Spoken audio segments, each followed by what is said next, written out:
welcome back to my channel. Today we're going to be continuing our video series on my top 5 tips for traveling to Walt Disney World. Today we are on tip number 3, and that tip is to know your transportation. Before we get into the tip for today, I just wanted to take a second to introduce myself for those of you who don't know me. My name is Regina Farrell, and I am the owner of Nightingale Travel Company. We specialize in trips to Disney and Universal Studios, and we would love to help you plan your next trip. If you're ready to book a trip, or if you just want to get to know us a little bit better, we can be found at nightingaletravelco.com, and I'll go ahead and link that as well as our other social media accounts down below so that you can follow us for more information. Also, if you like what you see, please like this video and subscribe. It would mean so much to us, and we'd love to have you around to be notified for all of our future planning tips and tricks and all of our information about traveling to the Orlando area. So let's go ahead and get started with our third tip, and that is to know your transportation options, that is. So at Disney, there are multiple different options for transportation. The first one is the free transportation that Disney provides. That is the buses, the Skyliner, which actually can be used from Epcot to Hollywood Studios, as well as from each one of the different resorts. And also the boat transportation, which can be found at resorts that are on each one of Disney's lakes. And then there's also the monorail transportation. The first one that we're going to talk about is the buses. The Disney buses are the most prevalent form of free Disney transportation that can be found on Walt Disney World property. The buses can pretty much be found anywhere.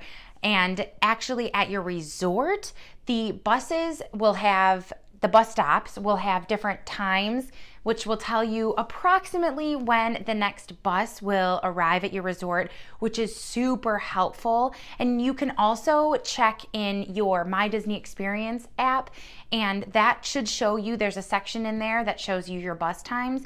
So if you're with your family and you're hanging around your resort and you're thinking, okay, let's head out to Disney Springs in just a little bit, you can go ahead and check in the app and see if there's going to be a bus arriving soon to your hotel, and you can head down to the bus stop.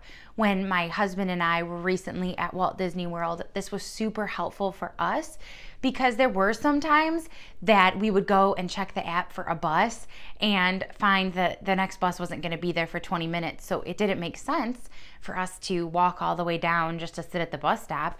We could enjoy our room a little bit longer and just sort of relax up there and head down when we had closer to 10 minutes or 5 minutes until the next bus arrived. The one thing to look out for with the buses is that sometimes the bus transportation can take a long time to get you to your destination. So you don't want to wait until the last minute if you have a dining reservation or an experience reservation to get on that bus. It may take you a long time. Disney actually says to give yourself an hour before your experience or your dining reservation to get there, especially on the buses. That all being said, the buses are definitely a great form of free Disney transportation. And again, they're the most prevalent. You'll pretty much find them anywhere. They can take you from your hotel to any of the parks, as well as from the parks to a different park. They're absolutely wonderful. They just can take a lot of time.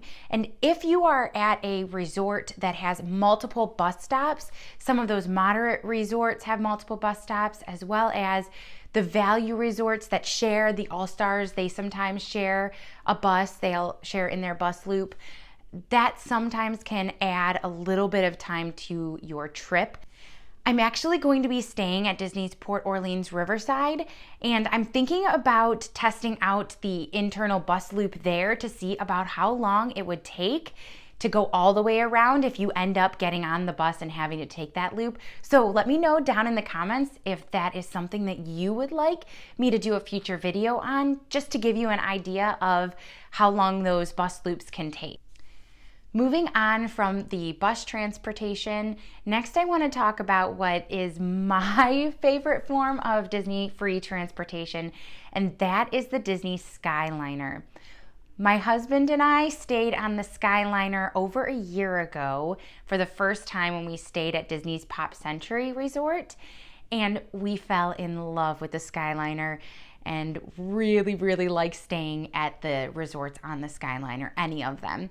So the resorts that are on the Skyliner transportation system are Disney's Pop Century Resort, Disney's Art of Animation Resort, Disney's Caribbean Beach, Disney's Riviera Resort, and over in the Epcot area, you can access the Skyliner from the Boardwalk and Disney's Yacht and Beach Club resorts, and that's also a wonderful thing because if you're on any of those Skyliner resorts, you can go ahead and check out the boardwalk and the nightlife that's over there, which is something that my family loves to do, and it's free and it's fun. And you can also access the different parks on the Skyliner, so you can go to Epcot or Hollywood Studios on the Skyliner line, which is wonderful.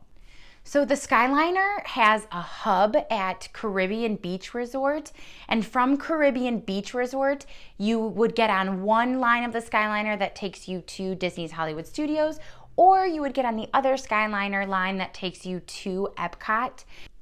Sometimes at Caribbean Beach, the lines can get very long for the Skyliner, but don't be deterred by that. It actually moves very quickly because the Skyliner is a hanging gondola system, which I didn't tell you that before, but it is a hanging gondola system, kind of like a ski lift, so it doesn't stop unless they need to load somebody who has some special needs or has a hard time getting into the Skyliner. Then it may stop briefly, but very rarely does the Skyliner stop for a long period of time. The one issue with the Skyliner is that in any kind of inclement weather, the Skyliner doesn't run. So in the frequent thunderstorms and bad weather that can happen in the Orlando area, the Skyliner will stop working, and so that can put a little bit of a damper in your plans if the Skyliner isn't running. But Disney will then just use the bus system to transport you to wherever you need to get to. The next transportation option would be the Disney boats, and those are a wonderful, relaxing ride, and they've been great because they typically have a faster transportation time than the bus system does. If you're staying at Disney's Wilderness Lodge or Disney's Fort Wilderness, you can take a boat to the Magic Kingdom, which is a wonderful boat ride. And sometimes, if you time it up correctly in the evenings, you can watch the fireworks from your boat ride, even if you don't have tickets to Magic Kingdom. My family and I did that on our trip in September, and it was absolutely lovely. Our boat captain actually stopped for a little bit in the bay and let us watch some of the fireworks. And I can't guarantee that that's going to happen every time, but Disney cast members do make magic happen. If you are staying at either one of the Port Orleans, both French Quarter and Riverside resorts, or Disney's Old Key West or Saratoga Springs, you can take a nice relaxing boat ride over to Disney Springs, and that's a wonderful option. Especially since at those resorts, that is the only option outside of bus transportation to take you to any other Disney location. You can also catch boat transportation from Disney's Boardwalk and Disney's Yacht and Beach Club resorts, as well as the Swan and Dolphin to both Epcot and Hollywood Studios. And those are also wonderful forms of transportation to and from the parks. The last form of free transportation that we're going to talk about is the monorail, and that can be found at any of the resorts on the monorail loop, and those resorts are the Contemporary, the Polynesian, and the Grand Floridian. And of course, it's Disney's most iconic form of transportation. And it also takes you over to Epcot, not only to Magic Kingdom. If you stop at the Ticket and Transportation Center, and then you hop on the Epcot Monorail and it takes you over to Epcot. If you have a resort day, you can just ride the monorail as well and hop to the different resorts in the area, and that's absolutely wonderful. You can stop and get food or drinks at the different resorts, and you can also just take a ride around Epcot and go see Spaceship Earth, which is also another lovely thing to do in the evening. And riding the monorail around Magic Kingdom, again, you can catch some of the fireworks display, which is amazing. The monorail is very reliable. It comes pretty quickly and fairly often. So even though the lines may look long at certain times of the day, they do move relatively quickly. For any of Disney's free transportation options, if you're having a hard time knowing when those transportation options are going to be available, you can always check with the front desk at your hotel for the times.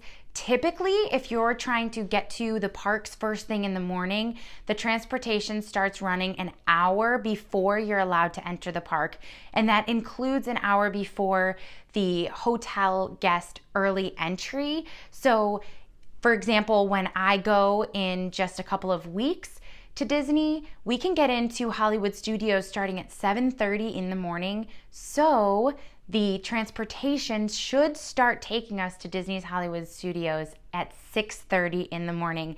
And if you're trying to rope drop, like I talked about in my last video, you will want to be there waiting at the time when the transportation starts to run. It's important, and you'll be one of those first people in line. And there's nothing more special than being one of the first people in line at a Disney park. Now that we've talked about Disney's transportation options, let's start to talk a little bit about some of the transportation options that are not provided by Disney. And the first one of those is your own car.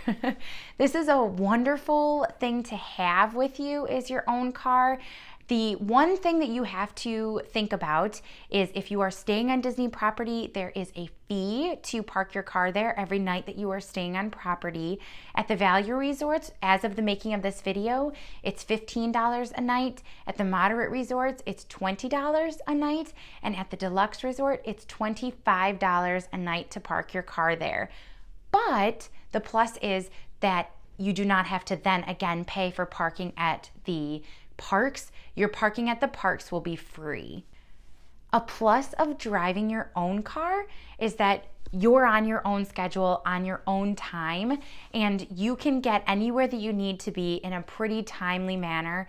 I would say that it probably wouldn't take you more than 15 minutes, even from a far location, to get anywhere on property driving your own car. Be aware that if you are taking your own car to the Magic Kingdom, you have to park at the TTC, and from there you'll either take the monorail, a ferry boat, or sometimes a bus over into Magic Kingdom. You can't park directly outside of Magic Kingdom, and that's a benefit of taking the free Disney transportation there, because they do drop you off right at the front gates of Magic Kingdom, which is magical. The next option that we're going to talk about is taking a ride share such as Uber or Lyft to and from the parks, especially if you are running late to a dining reservation and you don't have time to worry about if Disney Transportation is going to get you there on time.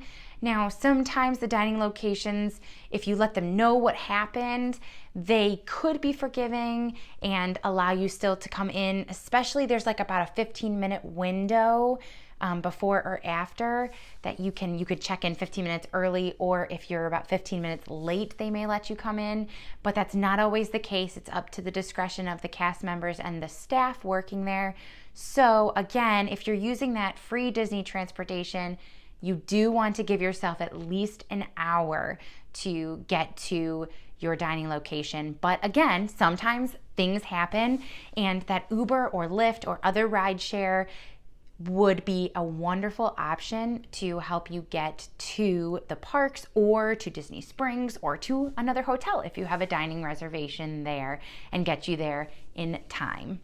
Along with the ride shares, Disney recently announced that they are bringing back their Minivan service, which is partnered with Lyft.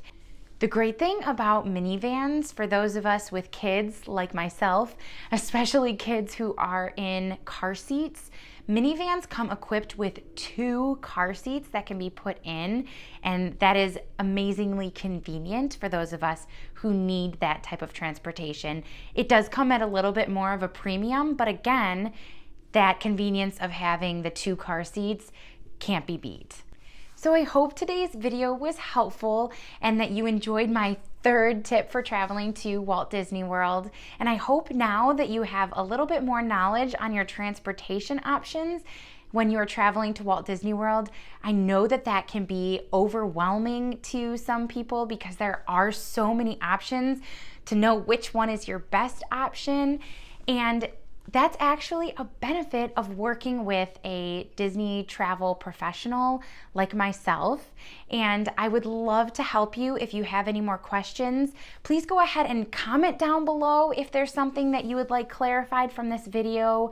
And if you have decided that after watching this video, you'd love to take the plunge and work with me, again, all of my information is linked down below. If you'd like to stick around and get more information, hear tips 4 and 5 and beyond, please like and subscribe to our video. It would mean the world to me. I love giving Disney advice and I love having you all here. Thank you so much for being with me today, and we'll see you next time for tip number 4. Bye.